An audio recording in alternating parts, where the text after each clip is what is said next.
All right, good morning, sixth grade. We're going to continue working with RL 6.5. We're going to be working with poems today. Ms. Wong, I am going to unmute everyone. And please mute yourself. Muted. We're going to get started. I need one reader to read today's daily learning target. Can I read it? Can I read it? Yes, Jasmine, go. Daily learning target. Students will be able to analyze how a practical sentence, paragraph, chapter, or section fits into the overall structure of a text and contributes to the development of the ideas. Okay, yesterday we worked with stories, the structure of stories. Today we're going to look at structure of poems. How do we analyze the structure of a poem? We first have to identify the narrator or the speaker, and we have to summarize the setting, the mood, the poem. We have to the poem is very much like a picture, all right? So we have to put that picture in motion.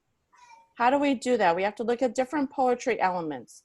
So is there rhythm? Is there rhyme? Is there repetition? How is it organized? It's organized through lines, stanzas, and the imagery, okay? So what is poetry? Can I get one reader to read what is poetry? Angelina, go. You heard a little voice in the background. A collection of words that express an emotion or idea, sometimes with a meaning, sound, or Ms. Wong, can I leave?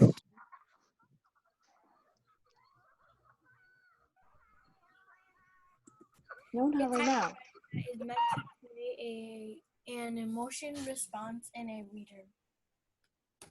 So poetry is a collection of words that express, so it's the reason why people write poetry is that so they can express an emotion or idea, so they can elicit a response from the reader.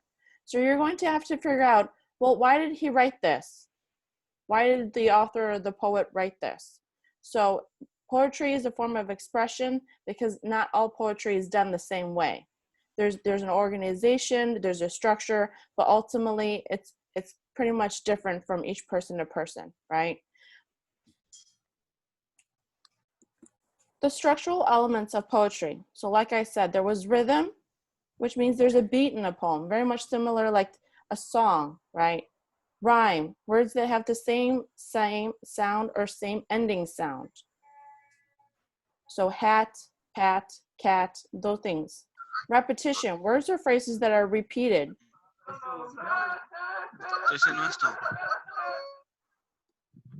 Organization, poems are organized by lines and stanzas, like I said before. Imagery, how the author uses words to paint pictures in the reader's mind, okay? That's another, we talked about mood, we talked about theme.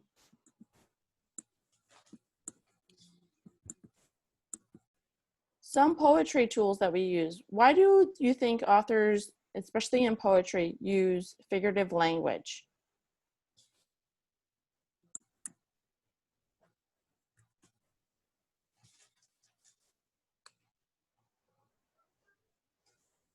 Kimura, why do you think poets use figurative language?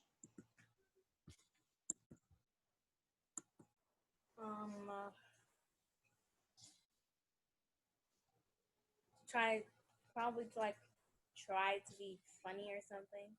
They're trying to, okay, say that they're trying to kind of convey their ideas in a more simpler way. So instead of explaining a long thing, they're going to use figurative language and they're going to tell you what. What are they going to tell you? They're going to tell you your ideas, right? Their ideas.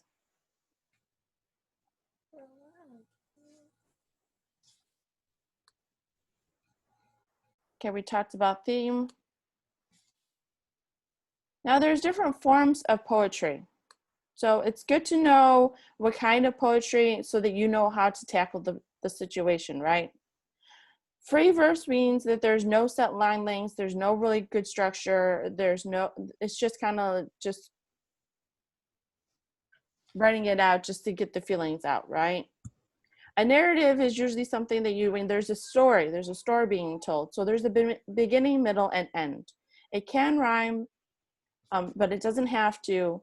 It has some sort of characters, it has a setting, has a conflict, and has a plot, because it's going to tell a story. Lyrical means they're expressing some sort of strong feeling like a song, and it can rhyme. Humorous, funny, can be silly, and can rhyme.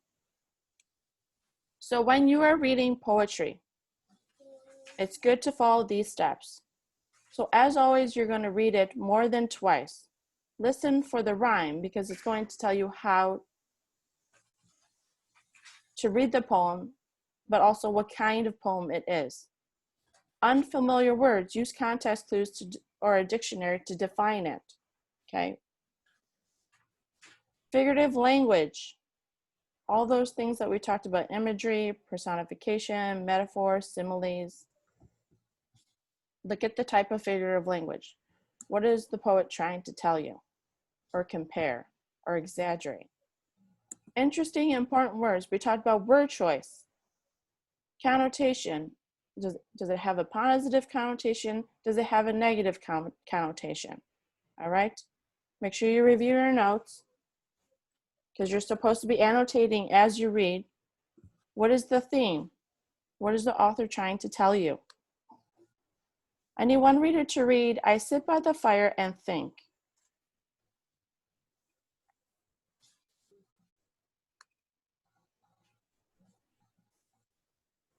Zach, can you read it for me, please? You want me to read it? Nasir, go ahead. I sit by the fire and think. I sit beside the fire and think of all I've seen, of the meadow flowers and butterflies and summers that have been, of the yellow leaves, the gossamer autumn that were, with morning mist and silver sun and wind upon my hair. I sit beside the fire and think of how the world will be, when winter comes without a spring I shall ever see. For still there are many things I've never seen. In every wood spring is a different green. I sit beside the fire and think of people along the way. And people will still see a world that I shall never know. But the while I sit and think of times that were before, I listen, returning feet and voices at the door. Excellent reading, Nasir. So in stanza 1, which is the stanza right here, okay, this 5 tells me that it's line 5. So 1, 2, 3, 4, 5, 6, 7, 8, 9, 10, 11, 12. So there are 12 lines and there are 2 stanzas. So in stanza 1, okay, what is the main idea? The main idea, and I annotated it right here, stanza 1. As we get older, we think about the past and wonder about the future. How do we know that? I sit beside the fire and think of all the things I have seen. So he's talking about all the things that he's done, all the things that he's seen, right? Of meadow flowers and butterflies in the summers that have been. So all the summers that have taken place thus far. Of yellow leaves and gossamer in autumns that they were, with morning mist and silver sun and wind upon my hair. So he's still talking about the time frame. He's still indicating that he's talking about the past. I sit beside the fire and think of how the world will be when winter comes without a spring that I shall ever see. So now he's moving on towards the future. And he's indicating that he may not see the winter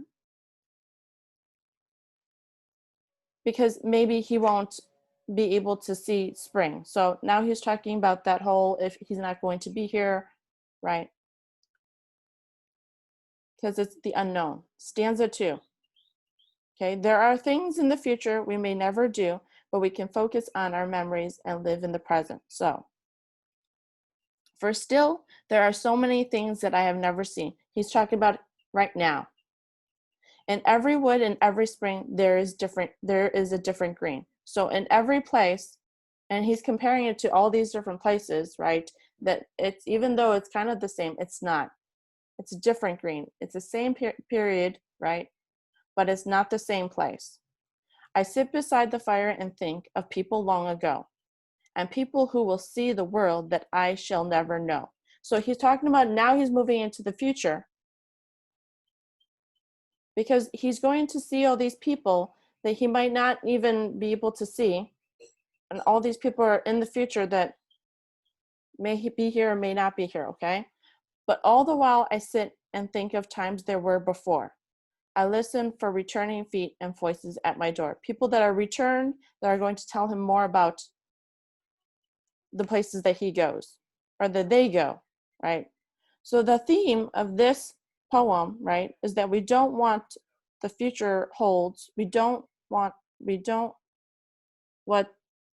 the future holds, but we can focus on our past and our present.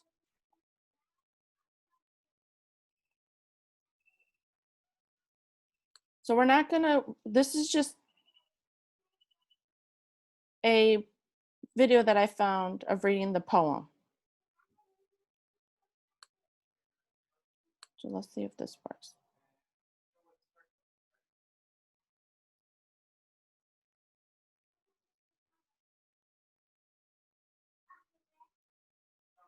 If this doesn't take too long, I'm done.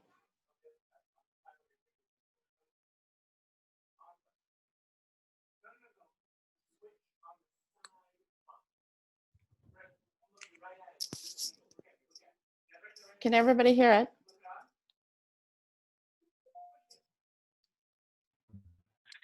No, No? no, Do you hear it? nope. Nope. No, I don't hear it. Hold on.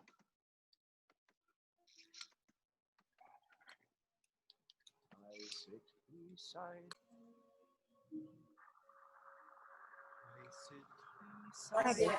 Fire and think of how the world will be when winter comes without a spring I shall ever see. For still there are so many things that I have never seen. In every wood, in every spring, there is a different tree.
All right, we're gonna move on.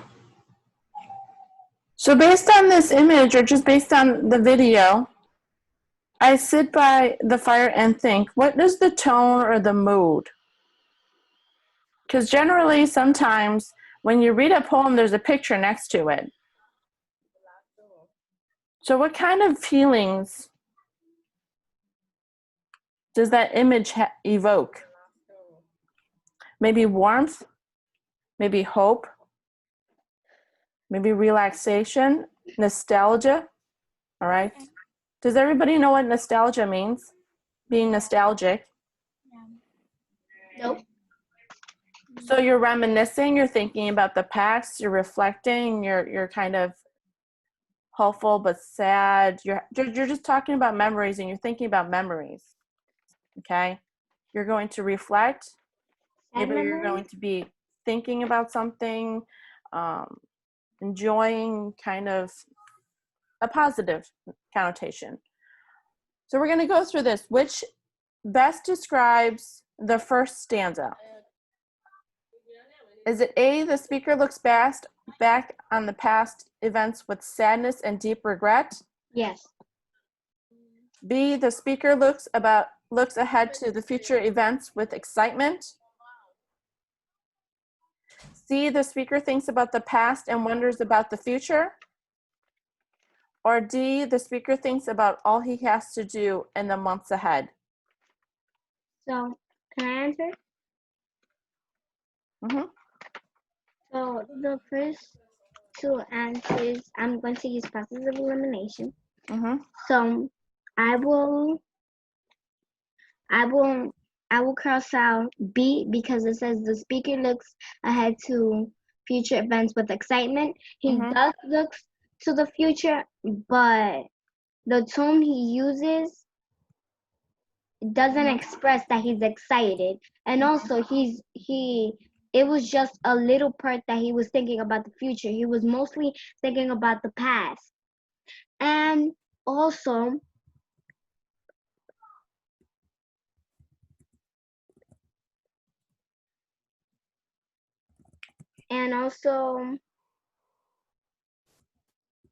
yeah, that's it. So I think it is between the speaker thinks about all he has to do in the months ahead, or the speaker thinks about the past and wonders about the future. Wait a Anyone second. else agrees or disagree? No. I crossed out B and D. So you think it's A or C? Yeah. And the speaker looks back on past events with sad and deep regret. He does think about his past, and the tone he uses is sad and depressed. So he also regret. Can we go back to the text? Mm-hmm. I could use a detail. Yeah.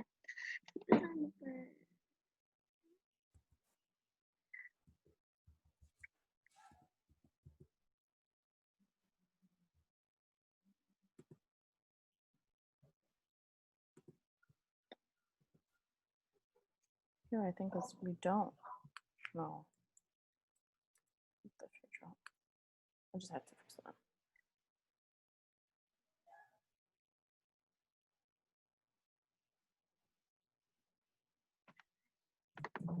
So Jasmine, what do you think? Do you think it's talking about him being deep regrets and things like that of all the things that he didn't see or couldn't see or didn't do?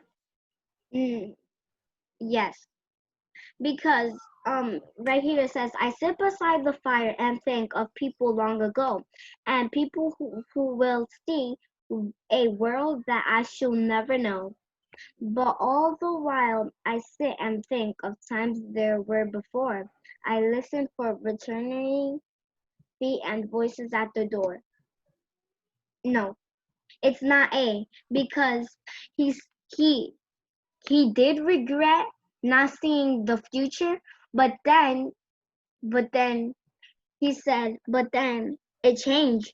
His Mm-hmm. thought changed. He did. Then after that, he didn't regret it. He said, but all. So he did regret it, but then he did not. But then he changed his thought. But all the while I sit and think of times there were before I listened. So he regretted, but then after that he changed his regret and just think about the past times, the good times, and what before. So it's not Excellent. So your final answer would be D. I mean C. C. Excellent. Speaker thinks about the past and wonders about the future. Excellent. Number 2, how does the idea of time contribute to the poem's structure? All right. The speaker thinks about the past and then the future, and at the end returns to the present. B, the speaker first thinks about what will happen in the future, wonders about the present, and then the past. Or C, the speaker thinks about the present autumn, then wonders what winter without spring would be like. Or D, the speaker recalls sitting by the fire during his youth and remembers the sound of feet and voices. Okay. So, wait a second. Okay. Do you want me to go back to the text? No, wait. Okay. I need to use process of elimination. How does the idea of time contribute? Okay. The speaker thinks about the past and then the future, and then at the end returns to the present.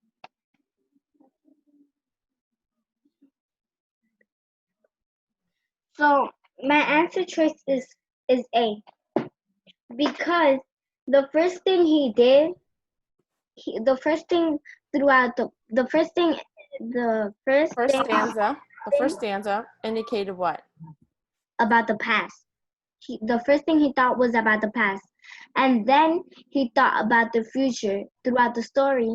Like towards the end, from there, he thought about the future, and then at the very end, the last stanza, he thought about the present. Can you go back to the text? So it says, I sit beside the fire and think of all that I have seen. That means the past. Excellent. Right? And then throughout the middle, it says, I sit beside the fire and think of people long ago. That's also thinking about the past. And people who I'll never see, now he's thinking about the future. People who will see a world that I shall never know. But all the while I sit, now he's thinking about the present. But all the while I sit and think of times there were people I listened for returning feet and voices at the door. That's where he's thinking about the present. So the answer choice is, can we go back to the question? Yes. So the answer choice is A. That's correct. All right. So the last question. State the theme of the poem. Give at least one example of a sentence from the poem that develops the poem's theme. So here I indicated, right, that it talks about we don't know what the future holds, but we can focus on our past and our present. So in that sentence, which sentence demonstrates that example or that theme? Can you go back to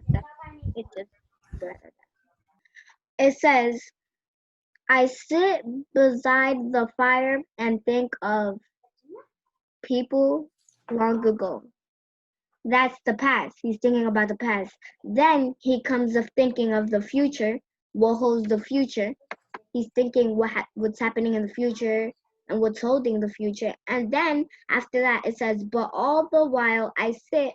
Now he's thinking about the present. So that's the detail. Those are the details of the theme. I sit beside the fire and think of people long ago, and people who will see a world that I shall never know. But all the while I sit and think of times there were before I listened for returning feet and voices at the door. That's the evidence that supports the theme, because at the beginning it's talking about the past, then it talks about the future, what the future holds, what's happening in the future, and then at the very end is talking about the present. And the theme says we don't know what the future holds, but we can focus on our past and our present. Excellent. So what I did was I just kind of took all those little stanzas and that evidence and I put it in to past, present, and future. And that concludes today's lesson. Thank you, Jasmine, for your participation. Excellent work. So what we're going to do now is you're going to go to Google Classroom and you're going to complete your work time. Before you do that, make sure you complete your entry task. You're going to read the article excerpt from The Jungle and answer the multiple choice questions 1, 3, and 4 and using rate to answer the short response question number 2. Okay. So I'm going to stop sharing. I'm going to stop